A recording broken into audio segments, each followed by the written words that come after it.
Hey guys, what's up? My name is Cerise Fairfax. Thank you so much for joining me. I'm coming at you right now from the Dominican Republic in a province called Puerto Plata and a little town called Sosúa in a neighborhood called Los Charamicos. I live where I love and I love where I live. Thank you so much for joining me today, guys. We're going to do a story time. But before we get into the story time, I do want to let you guys know that in the Dominican Republic, it is very beautiful. Dominican people are welcoming and it's a great place to come to. So these story times that I talk about are only because I'm a writer and I have a creative mindset. And also, as soon as I go outside, people share their stories with me and their experiences with me. And so I share that with you guys. Now, I do have a story time playlist on this channel. So please go to it and you're going to get a whole list of stories there. Positive ones, negative ones, shocking ones. And let me know what you think in the comments below. Now, this story here is personal to my heart. This is a personal story. And, doing story time is really important to me. And it's not always my own stories, but I do need to come at you guys with this one. Okay, so here in the Dominican Republic, my job is a soul coach. That's just what my business is before I came here. Okay, I do that online, I do that in person, and that's what I do. I'm a soul coach. However, since being here in the Dominican Republic, I have also taken on other side jobs. And one of those side jobs is to help people find apartments, short-term or long-term. So many people contact me, veterans from all around the world and people who are like on a pension. They want to retire. They just want to come here and they want something that is budget friendly. Most people that contact me are looking for something that's budget friendly. So this one guy contacted me. His name was John. And when he contacted me, it was in September. He said to me, he's like, Cerise, I need an apartment that's close to the beach, a 1-bedroom, bottom floor. Now, I don't have a lot of bottom floors. And I said to him, all right, I have one that's available right now. I will send you the photos and the video and you tell me what you think about it. I sent it to him and he was not fussy. It is a cute apartment, fully furnished, comes with Wi-Fi complimentary, cable complimentary, flat screen TV. He was in his glory. He said, you know what? I'm a single man. I do have a girlfriend that I mess with every now and again, but it's primarily myself. He's like, and I am looking forward to buying something in the future as well. So I will use your services for that in the future. But for now, I just need a little apartment by the beach. I told him how much it was, $450 for the month. And he said, I'm sending you a deposit. He sent me the deposit. I paid it to the landlord to hold the apartment. I asked him, when are you coming? And he said, in about a month from now. I said, no problem. The landlords don't like to hold the apartments for too long, to be honest with you, because if they can get someone else in there longer term, then they're like, you know what, here's your deposit back. I have someone that's going to be here for a year. So you really don't have a lot of time to play with when there's an apartment available. Don't play with it, especially if it's something that's within your budget and you like. So now what happened was I said, okay, if it's a month, don't worry about it. I'll tell the landlord. So the month came and I messaged him and I said, hey, I don't want you to lose your deposit because if he just doesn't show up, then he will lose his deposit. And I said, I don't want you to lose your deposit. What do you want me to say to the landlord? He's like, I'm going to send you the rent. I'm not able to make it this month, but I'm going to send you the rent. I will see you in November or November 3rd. I'm not sure which day yet. Just be ready for me when I get there. And, I'll pay the rent, the November rent when I get there. And I said, okay, no problem. I told the owner that he's going to be a little bit late with the rent. If he doesn't come on November 1st, he may come on like November 3rd or 5th or wherever, but he's going to come in the first week of November and he's going to pay his rent then. Now, the day that he was showing up, he messaged me and he told me that he was on his way. Now, ideally, I don't always show up. when somebody rents an apartment from me, most times it's the landlord that shows up. I just deal with the money because I know that the money is getting paid. I know that when they give me the deposit, I'm giving it straight to the landlord. When they give me the rent, I'm getting it straight to the landlord. And there's no middleman saying that they sent it when they didn't, and there's no landlord saying they didn't receive it when they did. Right? So on both ends, I always like to cover everybody, and that's where I get involved. But when it comes to maintenance of the place afterwards, I mean, you can always call me and tell me that, hey, the ceiling's leaking, or the toilet's not flushing, or the TV's not working, and I will have your back, and I will make sure that I contact the landlord and say, hey, my client's in the apartment and this is what's going on. Can you please take care of them? So when it comes to doing the check-ins, I normally don't do that. But for some reason, this guy wanted me to do that. And so I wanted to oblige. Now, this is the thing. They opened up the van, the minivan, the taxi cab minivan, and he couldn't get out. And I was like, uh-oh. He had very, very long legs, but he could not bend them. And I was like, oh, shoot. And then when he got out, he was walking like a tin man, very straight, back very straight, legs very straight. And, he was drooling, and he couldn't talk very well. It looked like he had a stroke or was in the midst of having one. And I came right straight out and I said, are you okay? And he's like, yeah. And I said, okay. So that was it. Got him into the apartment, showed him around the apartment, showed him how the TV works. Now, the whole time that I'm showing him this, I'm thinking, like, this dude is here alone? Like, is he going to be okay? So I asked him again, and I'm like, are you going to be all right here alone? Do you need like extra help or anything like that? And he's like, no, I'm good. Like, he was struggling to get the words out. So at that moment, I was very concerned. And I didn't know what to do. And I didn't notice anything like this on the phone prior to it because we were text messaging only.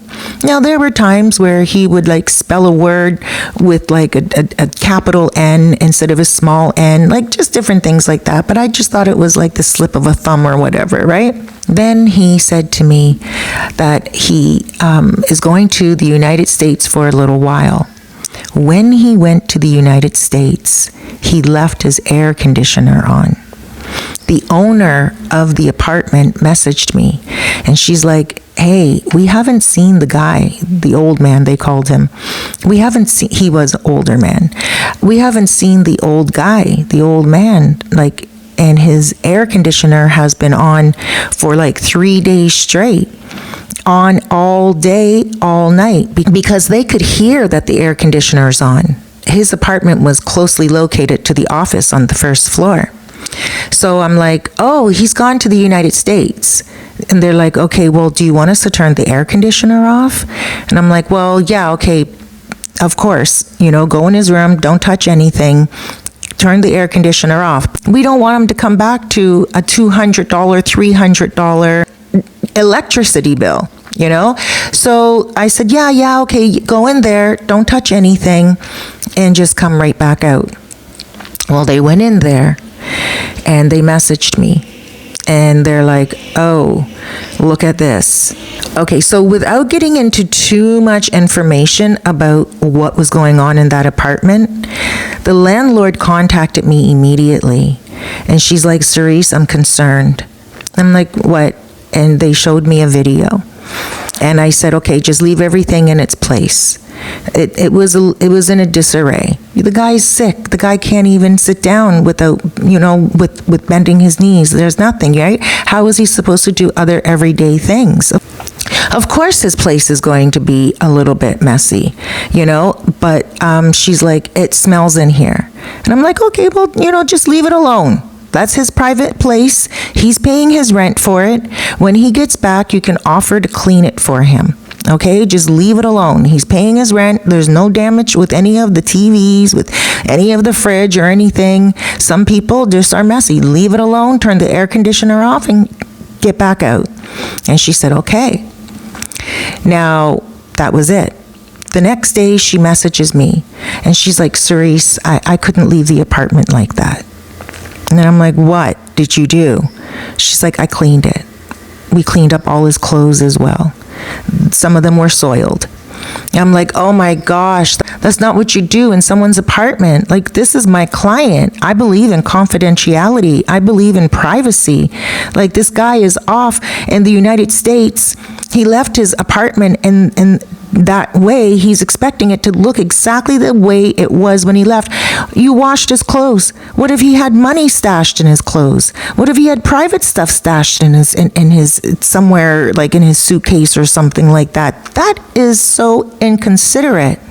And she's like, I'm sorry, but I'm Dominican, and I thought maybe I was doing him a favor.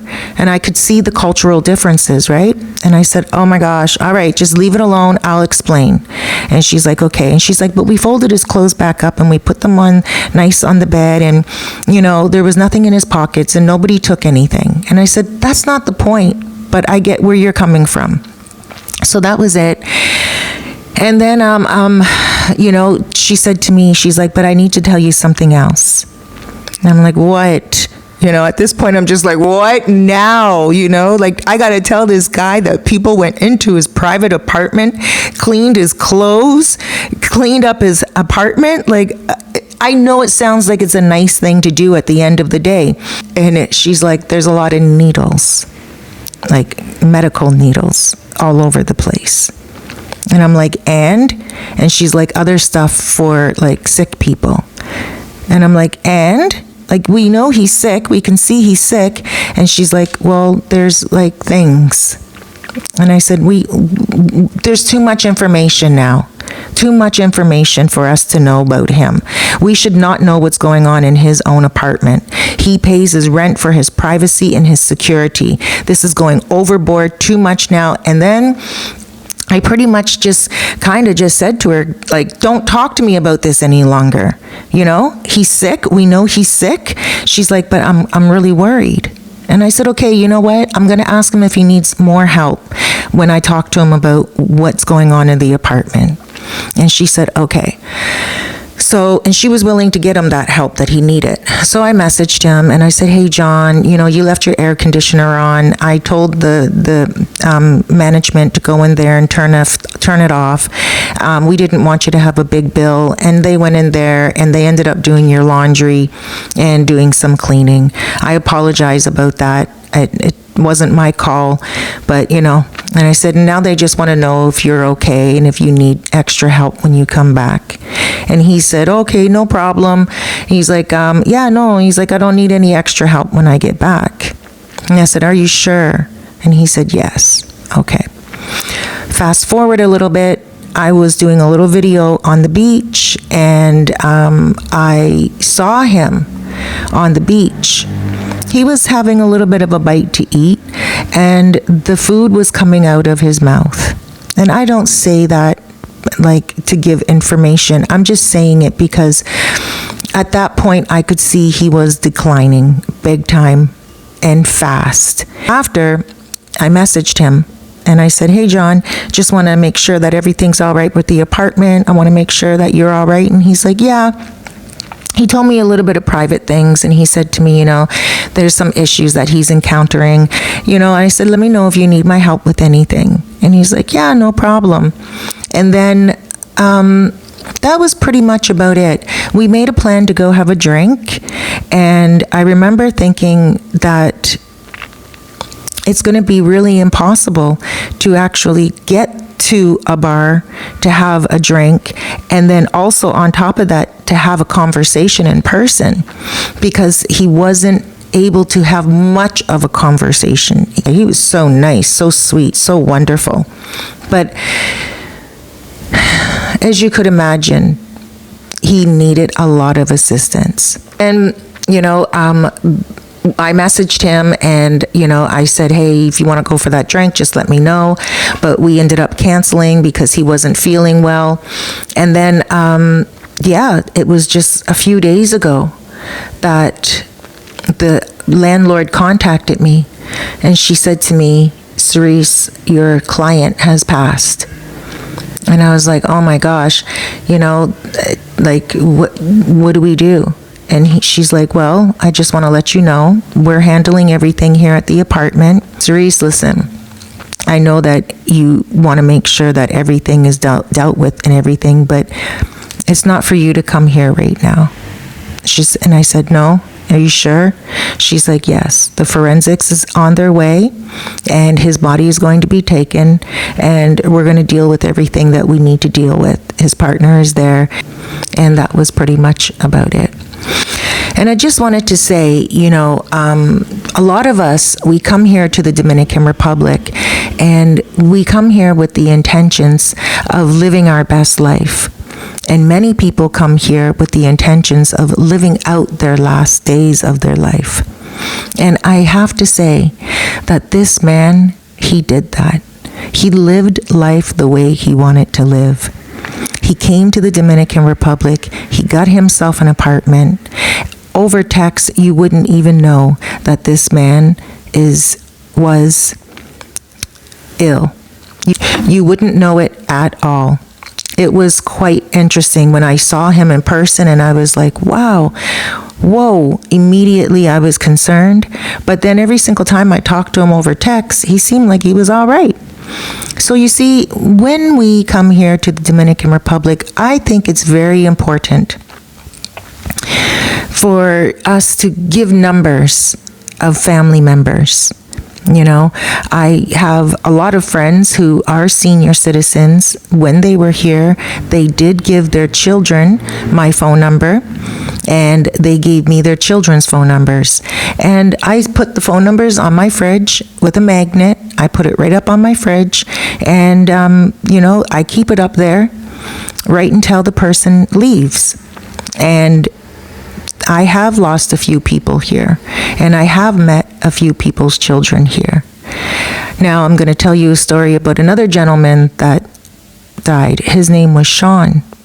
May he rest in peace. And many of you may know him. Now, I got him an apartment, and he was living his best life. He had a Dominican woman here, and he was living a very happy lifestyle. I got him a 2-bedroom apartment, and he had just moved into it. Now, it was about, maybe 3 days later. He was a heavy-set man, very heavy-set. And he decided that he was going to use a pasola. That's like a scooter. And he used this scooter to get around Sosua. Well, he went to make a turn, and I guess he was sitting still, or there was something, he wasn't going too fast, but he fell over and banged his head on the concrete. And when he banged his head on the concrete, he died immediately. And I got wind from that from my landlord, because he was living in one of my landlord's buildings. And when he died, my landlord told me immediately, and then his family came. Now, there was another gentleman, another story that I have to tell you, and this is a story of a gentleman by the name of James. James was amazing. He had so many awesome stories. He was a musician in the United States, and he was also a musician here. He used to play the bass guitar. He used to sing Prince. Tall brother, just a great guy. And him and I were friends. We actually lived in the same building at one time. Now, I never ever got him an apartment, but I was always friends with him. Sometimes we go out and hang out and have a couple of drinks, and it was always really fun. Now, he used to love to fish, and he loved to fish at Playa Chiquita. And then one day he went fishing with his buddy. Now, Playa Chiquita is in Sosúa. However, there's these rough rocks, and you go up on the rocks, and you your fishing rod over the rocks, right? Like in front of you, down into the water, and catch fish. That's what him and his buddy were doing that day. Well, what happened was he was getting up on the rocks, and he was standing up on the rocks, and he was trying to, really get his fishing rod in and everything. And his buddy said to him, "James, get away from that rock. The waves are coming up on the rock really heavy right now. Like, be careful." And James was like, "Don't worry about it, buddy. I got it. And a wave came, boom, and pulled him down. Now, when he went down, he hit his head on one of the very rigid rocks. And then he's in the water, and he's treading water. Now, his buddy, a lot of people said, "Why didn't you jump in and get him? Like, why didn't you jump in and put him to shore or get him up on the rocks?" His buddy couldn't swim. And his buddy said, well, he couldn't swim. Like, he's not going to be two people dead. And he said, James was treading water for a while, and he's like, "James, stay awake. He didn't know if he should go and run and get help. And then, he doesn't know where James's body is. Or should he stay there and wait for James to kind of like, make it to shore himself, make it to the rocks, not to shore, but to the rocks." And he said, James went down and died and drowned. So, there's so much sadness going on right now out there. And I'm about to talk about the young lady that I spoke about yesterday and the day before here in the Dominican Republic. I'm going to be talking about her on my other channel called Fairfax Files. It's a crime channel, because we don't know if it's a crime yet or if it was just something that was truly an accident. But there's a lot of sadness going on, and these are tourists that are coming here, and they're tourists that just want to live a good life, whether they're here for 7 days like the young lady Suditska, or like James was living here for many, many years. His son used to come here, or like Sean, who relocated here, or like John, who relocated here. People come here to live their best lives.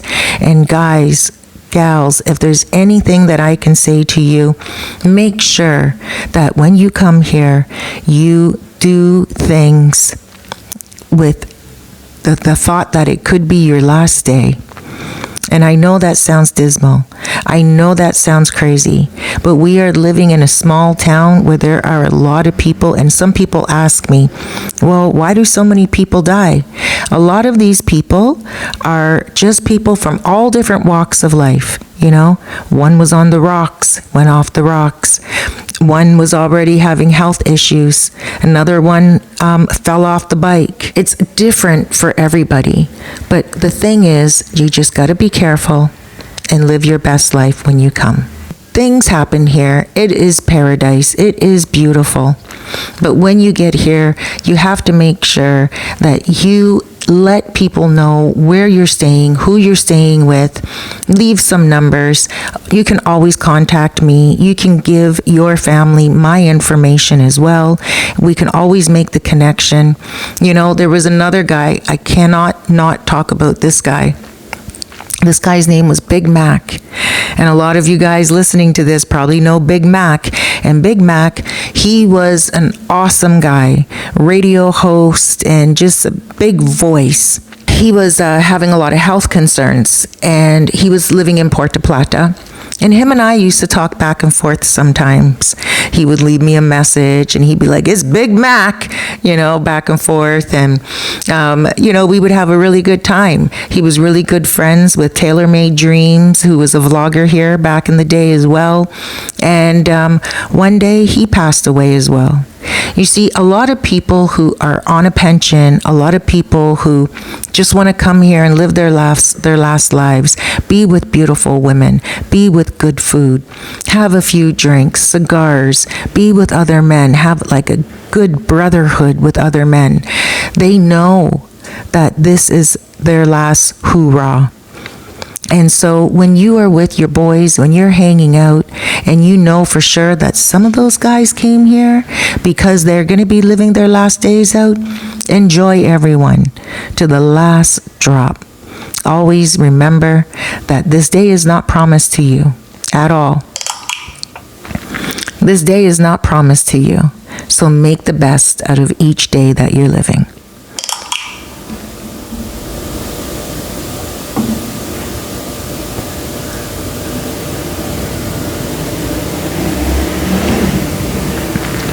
Oh my gosh, that's my phone. And it's on silent. Oh my gosh. Do not disturb is on.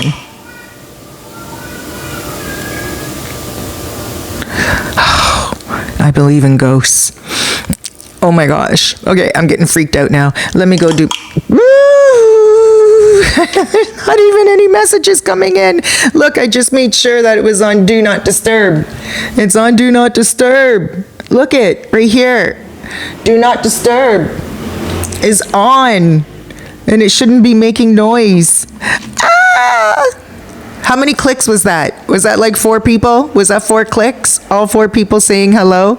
I know, a little strange. Anyway, guys, thank you so much for joining me. You know, it's always nice to end with a smile anyway when you're talking about good people who have passed on. They're angels, and we just got to give them love. Okay, shouts out to John, shouts out to Sean, shouts out to James, shouts out to Big Mac. Take care, everyone. Huge hugs, loads of love, big blesses. Please take a moment to subscribe. Also, don't forget to hit that thumbs up button. It lets YouTube know that you enjoyed this video, but it also lets me know that you enjoyed spending time with me during this video. All right, guys, remember, be good to yourself out there. My name is Cerise Fairfax. If you have any questions, you can hit me up. My information is in the description. And if you would like to do a consultation, if you're thinking about relocating, let me know. I can help you get an apartment. I can also help you get insurance, life insurance, and an address where you can also get packages sent to you. You know, we can do a whole entire consultation, and I can answer a lot of your questions before you get here to make your relocation much more seamless. Take care, everyone.